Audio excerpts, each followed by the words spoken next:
What if I told you one of the greatest business case studies in history didn't happen in a boardroom, but in space? Welcome to Mini MBA Hub, where we break down real-world strategies into powerful lessons. More than 50 years after the Apollo 11 moon landing, NASA is preparing to send humans back to the moon. But this time, it's not just about space. It's about leadership, strategy, and how the future of business will be built. The original moon story. Let's go back to 1969. At a time when computers were weaker than today's phones, Apollo 11 successfully landed humans on the moon. And when Neil Armstrong took that first step, he didn't just make history, he proved something powerful. A clear vision can overcome impossible limits. From a business perspective, this wasn't just a mission. It was an execution under extreme pressure, uncertainty, and risk. Today's mission: a new era. Now fast forward to today. NASA is working on the Artemis program, a bold plan to return humans to the moon. And one of its most exciting missions is Artemis II, a crew of 4 astronauts, each representing something bigger than just science. Reed Wiseman from the United States. Victor Glover, the first Black astronaut on a lunar mission. Christina Cook, the first woman assigned to a moon mission. Jeremy Hansen, the first Canadian to go to the moon. This is not just a crew.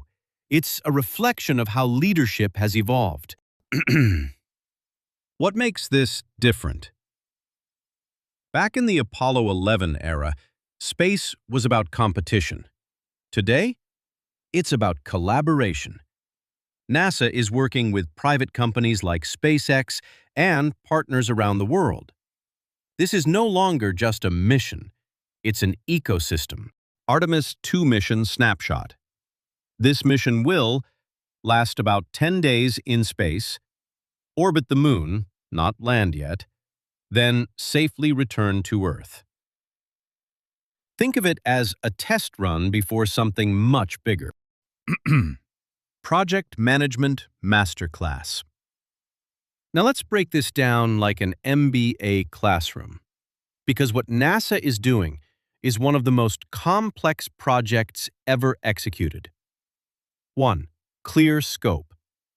The mission is simple: send humans to the moon and bring them back safely. In business, clarity of goals drives clarity of action. Now, risk management. Space is full of uncertainty. NASA learned this the hard way during the Apollo 1 fire, but they didn't stop. They improved, redesigned, and came back stronger. Failure is not the end. It's feedback. 3. Long-term vision. This mission took years to plan. No shortcuts, no instant success. The best businesses think in decades, not days. 4.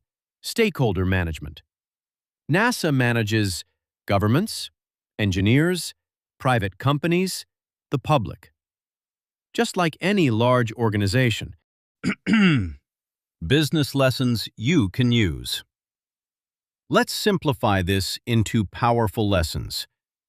Vision drives execution. NASA didn't start with tools. They started with a mission. Your business needs the same clarity. Failure builds success.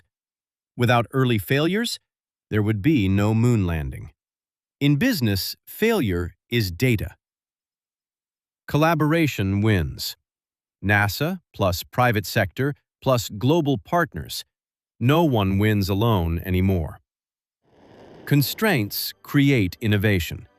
1960s technology was limited, yet the results were extraordinary. Constraints don't block success, they shape it. Diversity drives performance. This new crew represents different backgrounds, countries, and perspectives. The best teams are not just skilled, they are diverse. The future of business. here's where it gets exciting. The moon is not the final goal. It's the beginning of the space economy. New opportunities are emerging. Space tourism, satellite industries, resource exploration. The next generation of business opportunities may not even be on Earth. NASA is not just exploring space. It is building one of the greatest project management case studies in human history.